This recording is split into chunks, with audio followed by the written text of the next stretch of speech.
Take off ജോലി തട്ടിപ്പ് കേസിൽ പ്രതി കാർത്തിക പ്രദീപ് ചെക്ക് നൽകിയും ആളുകളെ വഞ്ചിച്ചെന്ന് പരാതി. പണമില്ലാത്ത അക്കൗണ്ടിന്റെ ചെക്ക് നൽകിയാണ് കബളിപ്പിച്ചത്. കേസിൽ കൂടുതൽ പേരെ പ്രതി ചേർത്തേക്കും.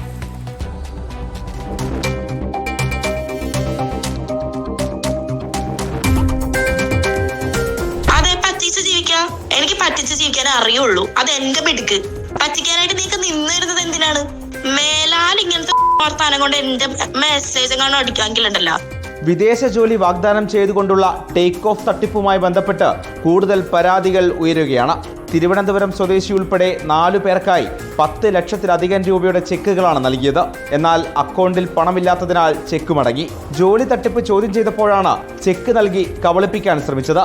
ഉദ്യോഗാർത്ഥികളുടെ സർട്ടിഫിക്കറ്റുകളും കാർത്തിക പിടിച്ചുവെച്ചിരിക്കുകയാണ്. വിദേശത്തുള്ള സുഹൃത്ത്, കമ്പനിയിലെ ജീവനക്കാർ, അടുത്ത ബന്ധുക്കൾ എന്നിവരെക്കുറിച്ചും പോലീസ് അന്വേഷിക്കുന്നുണ്ട്. മാൾട്ടയിലുള്ള സുഹൃത്തിനെ കേസിൽ പ്രതി ചേർത്തേക്കും.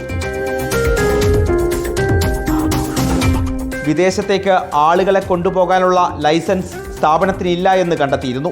ഇംഗ്ലീഷ് പരിജ്ഞാനവുമായി ബന്ധപ്പെട്ട പരീക്ഷകളിൽ തോൽപ്പിച്ചാണ് ഉദ്യോഗാർത്ഥികളെ കബളിപ്പിച്ചത്. കാർത്തികയുടെ മെഡിക്കൽ ബിരുദവും വ്യാജമാണെന്ന് തെളിഞ്ഞു.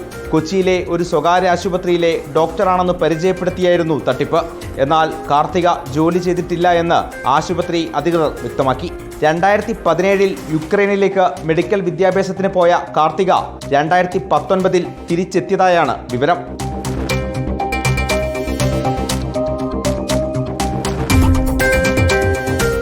റിപ്പോർട്ടർ, കൊച്ചി.